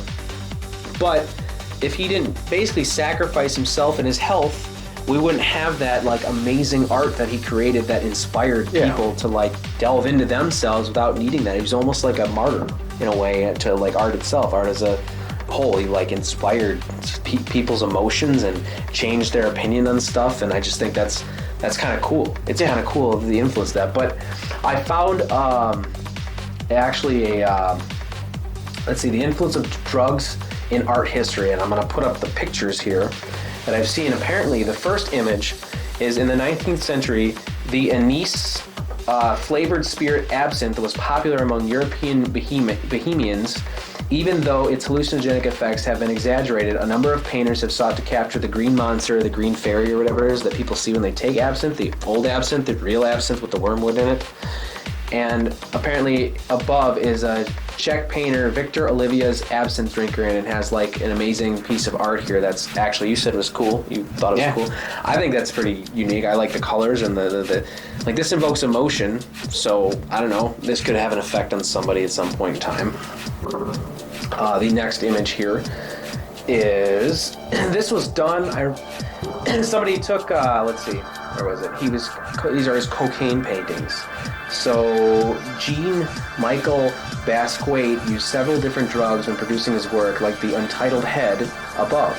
The Guardian quotes an early girlfriend's description of influence. Apparently these detailed paintings were the use of his cocaine addiction, and I mean, that's some really interesting work there. And you said like that people draw different things on different drugs, and this is a fine example of that. I wish they would have that in here, or maybe we like. I could look it up. Yeah, maybe put a link. I think a lot of people have seen it though. That's actually a pretty popular article. I've seen that several times posted. But apparently earlier this month, an exhibition in Taipei, Taiwan, drew controversy over the distribution of what appeared to be sleeping pills. In reality, an artist, Su Hu Yu, gave audiences candy pills designed to resemble Stilnox, a prescription medicine for sleep disorders. So apparently that was just art about like, almost it was art like to stimulate like fear, or like it was a interactive art piece. And maybe not fear, but trying to see if it actually use it as a placebo. Actually, yeah, that's a placebo effect. Exactly. That's borderline. That's art. It is. It's really cool. Borderline experiment kind of thing. Like. But I mean, there's a fine line. Did it help? Did it affect anyone badly? But man, it's just amazing to think about like the kind of cascade, the ripple effect from like one little event that caused so much, the butterfly effect kind of scenario, and drugs have influenced that. And here's some, basically, I don't know, this is just a Dali, I think, painting. But he said, they asked him if he used any drugs, and he said, I am drugs. So he didn't really like I just found that funny, that the painting itself is really unique. So his paintings were like an LSD trip. You know what I mean? I don't know, he did the Melting Clocks guy, I think. He did the Melting Clocks paintings. The very famous scenescape of that, the abstract. Yeah. And then this comic here is something done in R. Crumbs, I guess is the guy's name, and I guess I was thinking, in my opinion, that looks like Charles Manson influencing the girls that killed that dude, or the couple or whatever. So I'm assuming because it was in the 60s and 70s, it was about that time. So that was his. They didn't really. I think they were trying to, he was expressing the drug culture of the time in his art. I don't think drugs actually influenced him, but. Well, yeah, it says that it's a caricature of those times. Right. And then we have an engraved illustration for Charles Dickens' The Mystery of Edwin Drood. This Gustave Durr work depicts a London opium den. Opium was especially popular in England at the time, and its influence also touched literature and poetry, such as Samuel Taylor's Coleridge's poem Kubla Khan. And I was going to go into that before, and that was the Kubla Khan, that's the Mongolian dude or something who, he took the opium and then wrote that big, long poem, but was interrupted, and then he didn't get to finish it, and it was an opium dream he had that influenced this amazing, long, artsy, abstract story with very vivid imagery in it. And I don't know, it was really interesting. I remember reading it actually in, I think my 11th grade English class, something like that, about 11th or 10th grade, I think it was. And it's amazing I just get, with art itself, I mean, not everyone's the same, not everyone has that creative side, but even then, the drugs will influence them in whether it be creative or it affects them in some way to do different things. Mm-hmm. I just think creativity affects people. Here's number 7, though. psychedelic music was one of the primary influences of culture in the late 60s and 70s. And album artwork, which I hang albums on my wall, because that shit's art too. And a lot of it's drug influenced for all these. So that's at least music with me. I think that's a great influence because music itself influences culture. I mean, you look at the hippies movement and like Jimi Hendrix and all these things. They were inspiring that movement, and it was all based on drugs. So that's a perfect example of drug influence on music, influencing other people, whether to do drugs or that there's a problem in society and they're going to fix it. Right. You know, and that's a perfect example. This is Damien Hirst's spot paintings are named after drugs such as LSD, opium, and Valium. The colorful dots resemble pills on blotter paper designs, and only a hint of Hirst's more explicit drug references, such as the 2001 work Infinity, which isn't shown here, but I don't know. That's interesting in itself because I think that's kind of abstract in a way, I guess. But number 9 apparently doesn't have number 9, so that's it. Woo, that's the end of that. I also have a timeline of events in history. Now, there's a lot of events here. Well, it's history. I know, there's a lot of events. I mean, I could go and cherry pick, but I don't know if there's something you want to add to, at least, like, we could go back now, and do you know anything from, like with the 20s and the alcohol prohibition thing? I mean, that changed culture in a way because everybody was doing alcohol under the table, and actually I think it became more of a problem. It became more of a problem then. Well, that's where a lot of your organized crime came, and that's one of the problems right now. Like, that's why we have so much crime here in the U.S. is because of prohibition. Mm-hmm. We don't allow people to utilize things like primarily weed, but there are other things like cocaine and stuff like that, where maybe they shouldn't be completely legalized, but we should offer help. Yeah, help for and someone who's got we definitely need better help and rehabilitation, treating the problem rather than shaming the problem. Yeah. And I think that would help, but honestly, getting rid of prohibition is going to help because, like, look at a lot of the violence and crime today. It's done, a decent, part of it is done by gangs or gang members who are selling drugs. Well, if you make it so that their business is no longer illegal, you're taking away their ability to do crime. Right. And because of that, you don't have drug dealers killing other drug dealers, so that's also going to, lower our murder rates and everything else. Yeah, so I think that's something that needs to be done in the near future because, like, especially in today, you hear all these things about crime rates are high and murder rates are high. Well, it just comes down to fear, and what those people need to do to change their opinion is do some drugs. That's what it comes down to. That's what I would tell them. But, sir, it looks like you need a blunt. Let me just help you out right here. Right? Yeah. No, I don't actually. You're like the magic blunt man. You just show around and give blunts out to people. Just pull it out of my little, time to get high. hair here. Just whoosh. There you go, You just got blunts in your hair. You're like the dude. Hey, man, chill out. But apparently here, chillax. In the timeline, 3500 BC. Now we're going BC. That was like 5,500 years ago. Literally, the earliest historical record of the production of alcohol was documented in some way. So that we've been making, like, there was apparently a brewery in an Egyptian papyrus or something, and they literally made alcohol all the way as far back as 3500 BC. So this alcohol is a very... It's ingrained into us, you know what I mean? Mm-hmm. And next here, we got earliest historical evidence in 2500 BC of people eating poppy seeds among lake dwellers of Switzerland. So those guys were getting high on, like, opium at that point in time. It's interesting, like, I don't know if they mentioned it here, but I was telling you before we started doing this, I think his name is Terrence McKenna. His theory was that as primates were pushed from the forests into the plains, is that actually on there? No, but I was going to actually point out that the earliest mention of tea in the Chinese... Oh, see, there you go. That was exactly what you thought. 350 AD. Yeah.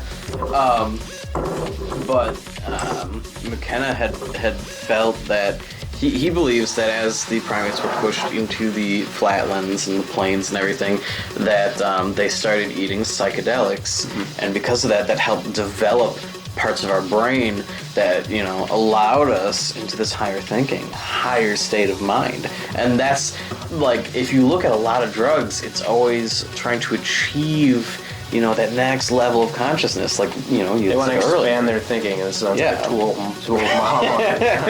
Right? No, but I find that so interesting, you know, that it's a common theme with a lot of that. Apparently in AD 1000, opium was widely used in China and the Far East.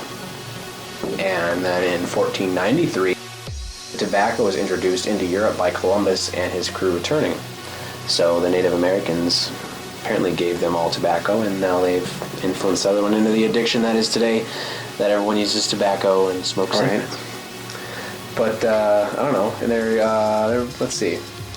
According There's a lot of stuff here. Like, a British medical historian in 1500, according to J.D. Ralston, a medieval Russian cure for drunkenness consisted of taking a piece of pork and putting it secretly in a Jew's bed for 9 days, and then giving it to a drunkard in a pulverized form who will turn away from drinking as a Jew would from pork. It's pretty racist, actually.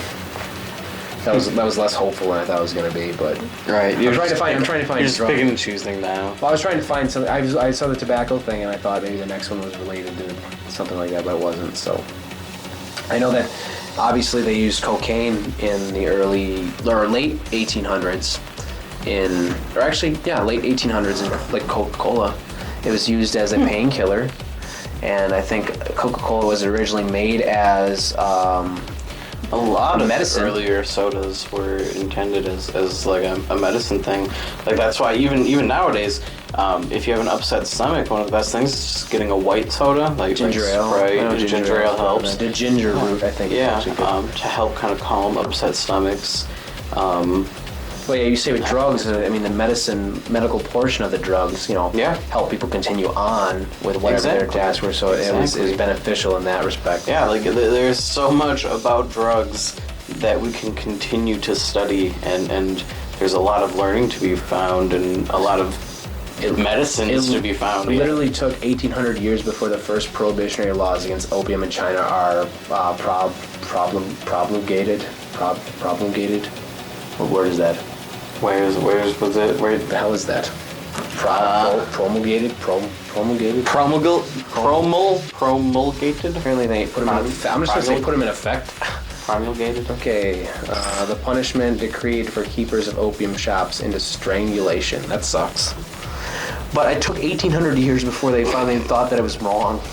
And they strangled them. Yeah, well, you know, there you go. Drugs causing people to Pretty strangle severe. other people, even though that shouldn't have happened anyway, because it lasted 1,800 years. Or, yeah, 1,800 years without issue. Or, no, 800 I'd years. tell them, dude, just 800. chill. Here, try some. Yeah, Napoleon's army in 1800, returning from Egypt, introduced cannabis into France. I remember hearing about that on, like, I think there was a video. pretty cool. Yep. So they got introduced to that thing. I think actually I remember hearing something about this. It was a better form of alcohol. It was like a better form of drug other than alcohol that, well, I guess didn't give you the hangover. Yeah, right. So Dude, they liked it, and then they spread it to that part. And hey, this stuff doesn't make you feel like shit the next day. Wow. it's all the buzz with none of the terribleness. Apparently on Jefferson's recommendation, the federal duty on liquor was abolished, so they got rid of that. Let's see. 1805, morphine. You got that there? I saw that one right there. Frederick Wilhelm Adams Serturner, a German chemist, isolates and describes morphine. So that's the painkiller in 1805. Let's see.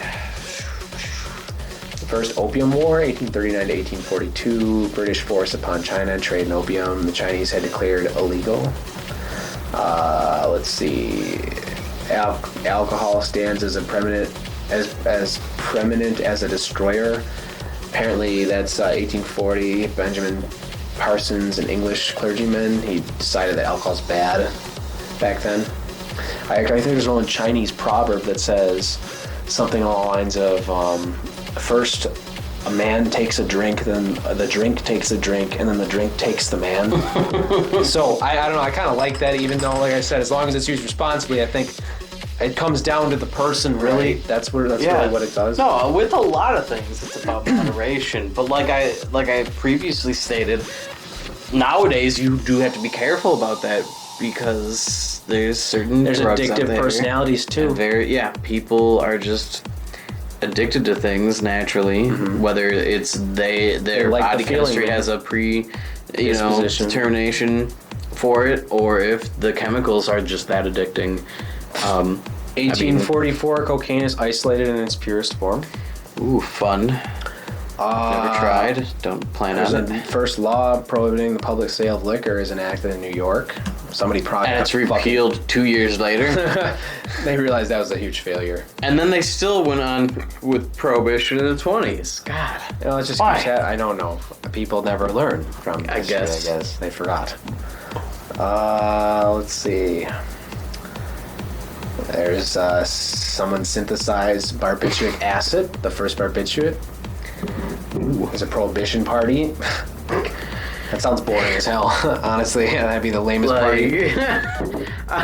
What were these people thinking though? Like, woo, yeah, no, alcohol? What? Like, They got drunk talking about prohibition. What? Right? I don't know. Apparently opium is pretty popular. Maybe it was a bunch of stoners who just came up with a terrible idea. Yeah. Dude, maybe if we get rid of alcohol, people smoke more weed. That was it. It was a plot all along. And now weed's more illegal Right. than alcohol is. I don't know. I think it's 1898, silly. heroin is synthesized in Germany. Widely lauded as a safe preparation-free form of addiction-forming, or safe preparation-free from addiction-forming properties. So apparently it wasn't addictive, and heroin. And now it's like the most extremely addictive. Like, oh man, that's You live and you learn. oops. You live and you get addicted to stuff, and you learn. No, maybe he's just like he tried some. It's just like, hey, that wasn't so bad. I'll try some more. And he's just like, guys, no, it's not that addictive. It's really good. That's what it is. It's just really good. You're gonna want to do more. There's the Coca-Cola It's not thing. addictive though. Cocaine is removed from Coke in 1903. So that took 10 15 years from the introduction of it. And then I guess we're getting into modern times now, but I know acid was invented by that, what's that dude's name in the 40s? Oh man, I know this because I... Apparently you don't. I don't remember his name. Hang on. Albert Hoffman. Bam. Got it. But he invented LSD on accident, and that was actually a drug that they tried widely to test for mental disorders, and they wanted to see if they could use this drug to use in shrink stuff, sessions where they could get into someone's mind and deal with their emotional or mental issues. And I think it actually had some promise. I think even with other drugs too it does, but because of the fear and all the negative stories behind it, we banned it. But like I said, it has some positives in that you could actually analyze things about your life, or it would help make you think about things in a different way and kind of change the flow of history. All these drugs in their introduction affected history in some major way, and you take one out and things would be drastically different. You know what I mean? I find it interesting about LSD though. I'd read somewhere that users of LSD, there's a high proportion of them who experience spiritual things and calmness. There's actual higher power type experiences and everything, and talk to God, man. Yeah, stuff like that, where they talk to deities or angels or other beings and stuff like that. And I was like, and it happens a lot. A lot of people. So you're wondering if the possibility that they're actually connecting with something. Maybe internal. not connecting, but yeah, maybe it's something internal in our own minds. It's the soul, man. The soul. The soul. Soul. There you go. You're gonna start Do listening some to drugs, jazz man. now. Do some drugs. I don't mind jazz, but I don't get into jazz, dude. I just can't sit down and just listen to jazz. I feel like jazz is something you put in the background, It's a calming mood music. You know what I mean? Yeah, what's wrong with that? Nothing. I'm just saying I don't focus in on the jazz. It's just there. What if you got really high and did it? Everything's interesting when you're high. See? So maybe that's what you need to do. Well, then I think that's you get high and then automatically you Listen like to Dave music. Matthews Band. I'm pretty sure. That's the rule. If you smoke weed and you try Dave Matthews Band, Dave Matthews Band is a drug inside of a drug. So if you Drugception. it's if you listen. So we went from if you pieception to if you do, drugception. yes, if you do drugs like weed and you listen to Dave Matthews Band, you're a diehard fan. You go to the Dave show at Alpine Valley every year, and you're there all I weekend. think you're drunk. I'm not drunk actually. I'm actually I quite know. sober. I'm pretty That's sober. the scary part. Well, you know what? Well, if I got drunk, then I'd be even worse. So you don't want to see I me guess drunk. that's scarier, yeah. Yeah, you should be glad right now. I'm having straight peaches, which is pretty low proof, and I had my burger, so calming and there you go, perfect. But yeah, I don't know any last remarks on this because I think we've kind of covered a lot of what I wanted to say. I just think it's interesting. It really is interesting to me how things would be different. You know, I'd love to see that alternate reality where There's endless possibilities. there is. Because, like, you know, how you started with the if we take one drug out, but, you know, and then I said, because I was like, well, that's if you that's take one away, they're going to one find variable. something. You're going to find something They're gonna latch else. on. Right, now here's the thing. Take all drugs out.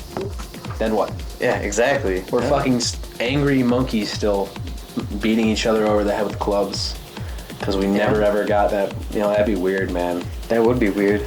I don't like thinking about I don't like thinking. Give me my drugs, man. Right. Well, actually, and it's interesting because I think with the banning of alcohol, what did people turn to? Well, pot, probably. Yeah. Because right after that, it was about They reefer banned pot. madness. Yep. I actually have it here. The first guy arrested for pot, Samuel R. Caldwell or something. Apparently, that was the Tax Act enacted on October 8th, 1937. He was arrested and begins 4 years hard labor for selling 2 joints. 2 joints. Holy shit. And you think laws are kind of hard now. Like, that hard labor, man, that sucks. 2 joints? Like, that's just possession. He wasn't in... Okay, he sold to probably an undercover, but I mean, like, come on. I don't know. That's It reminds me of a scene from a movie. The movie's, what's it called? Our Idiot Brother. I've never Beginning heard of the of movie, the main character sells weed to a police officer in uniform. Really? Was the cop just like, hey, man? He goes, I got what you want. You smoke? And he's like, yeah, man. What a great idea. This is going to be awesome. Like, you know, it was really funny because the police officer is just like, dude, I'm a cop and you fucking sold me weed. It's just like, well, you know, I thought maybe you just needed to mellow out. That's great. I love that. That's awesome. No, you just thought, you know, you just... Trying to help you out, man. Like, What the cop should have said was, man, you know, you realize I take it from the guys when I arrest you. I don't need you to sell it to me. I can get it for free. That would have been better if he had said some shit like that. I thought it was good. I think that, like I said, I think these drugs have an influence on the art, and I think that influences our society and our culture. I mean, you know, Well, art is meant to influence people. I mean, I think without if, art, you could actually tie this to without art in our society. What would we be like? That's too? scary too. Yeah, I mean, without art, it'd be boring as hell. I think for there to be no art, we would have to lack emotion, That would suck. right? A sociopathic world, man.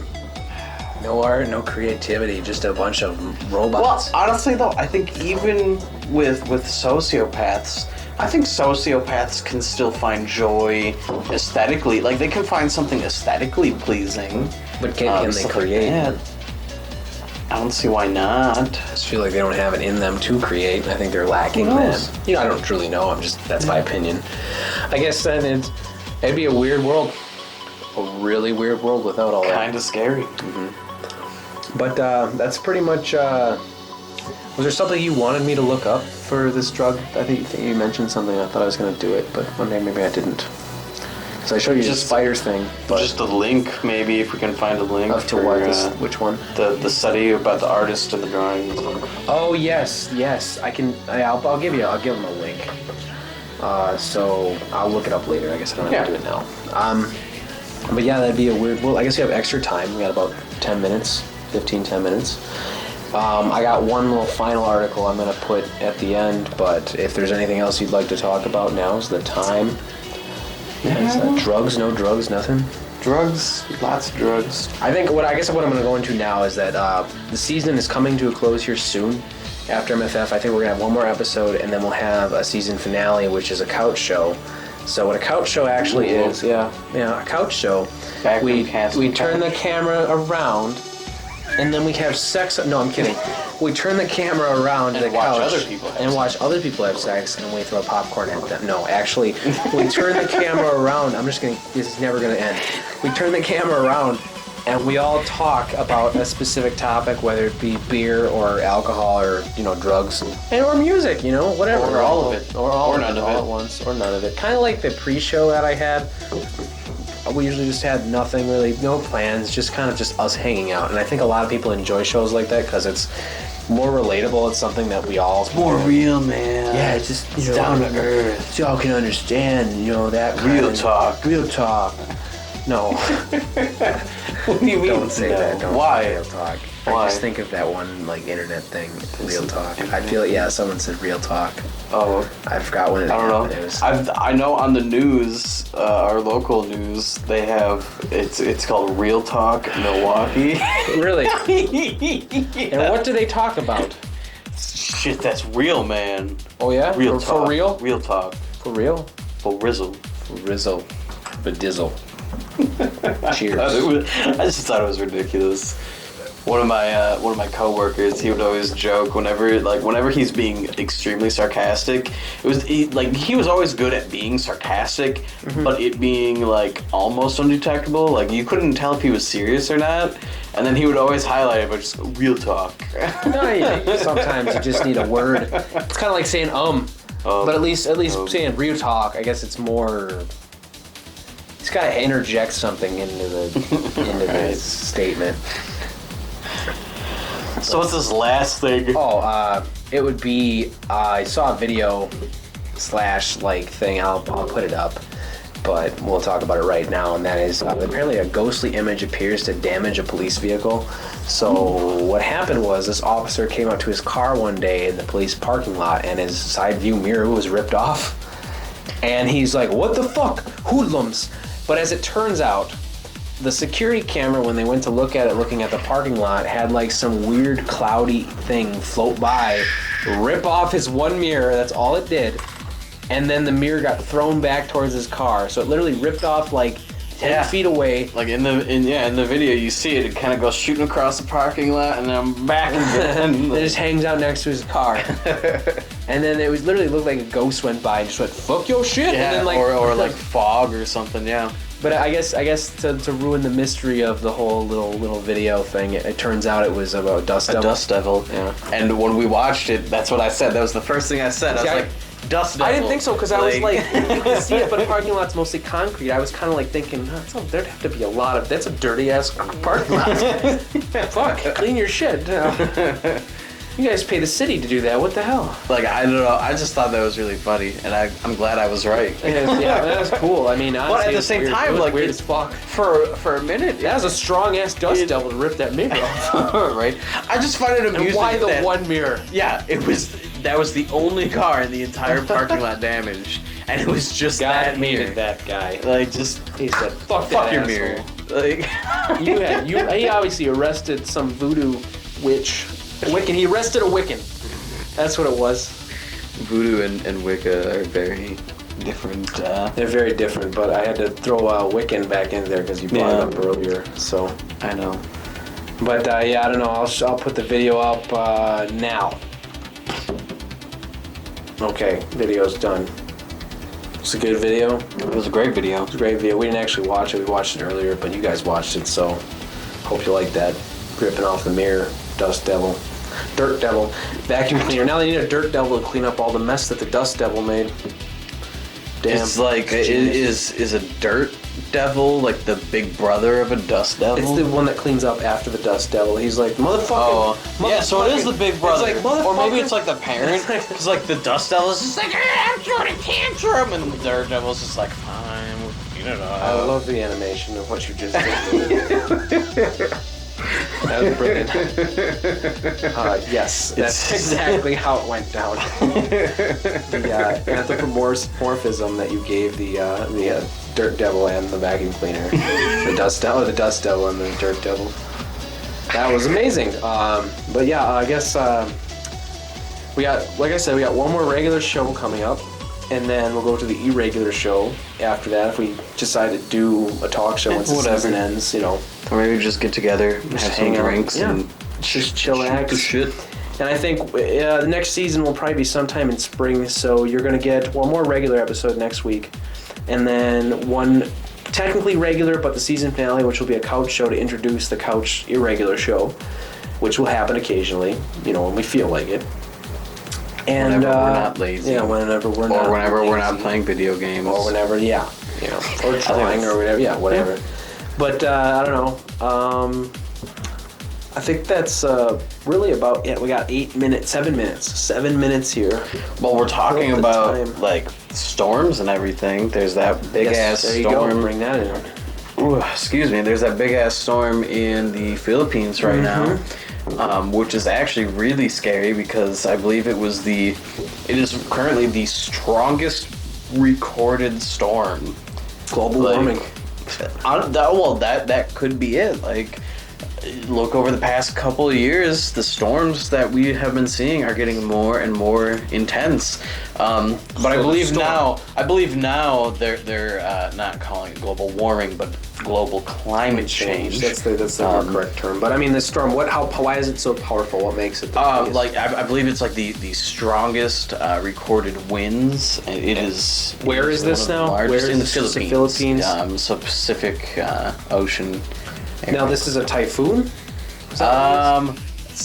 Cyclone? I'm not sure. No, cyclone would. I think a cyclone is a tornado, but on the other side of the hemisphere or something. It's on the opposite side of the world. A typhoon, I think, is just like a hurricane, but maybe it's on the other side. I don't know. I used to know this stuff, but I don't remember. We have the internet. We can but I gotta pull that up. Oh my god. Oh man, dude. It's difficult. So difficult. Nope. Because ask me later. Yep, ask me fucking later. You're talking to your computer. It's because it's asking me questions, so I'm responding to what it's asking. But you already clicked. That was your response. No, I like this. Can I just talk out loud to my electronics, please? Thank you. I don't want to be judged. You're weird. Let's not you be Although judged. I guess we are technically speaking to electronic devices. Exactly. So now I gotta... Exactly 1 minute. Yeah, apparently we ran out of tape. Ran out of tape. All The kinds bike of fucking failure. died. Oh my god. Well, so I'm gonna finish this And beer. you gotta finish it now. Thank you for joining with us tonight on this 8th episode of Confabulation. We'll see you again next week. And we appreciate everybody sticking with us through all our technical difficulties, which happened at the end of the show. So if you made it this far, it probably doesn't matter to you.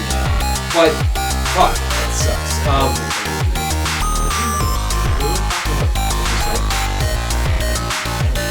Good night. Finish. Okay. Good night, everyone. I will see you again. We will see you again next week. And have a great week, and we'll see you next week. Woohoo! Yeah. There, I did it before you. Bam! Look at that. Yeah! Why is there always sex involved? It's furries. Yep.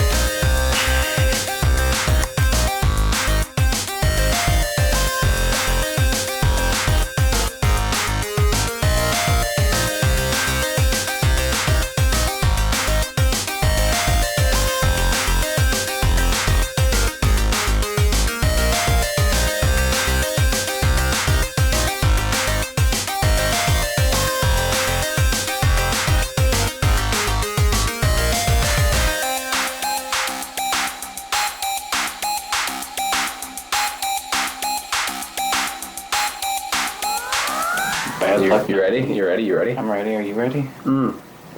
I was born ready. The final countdown.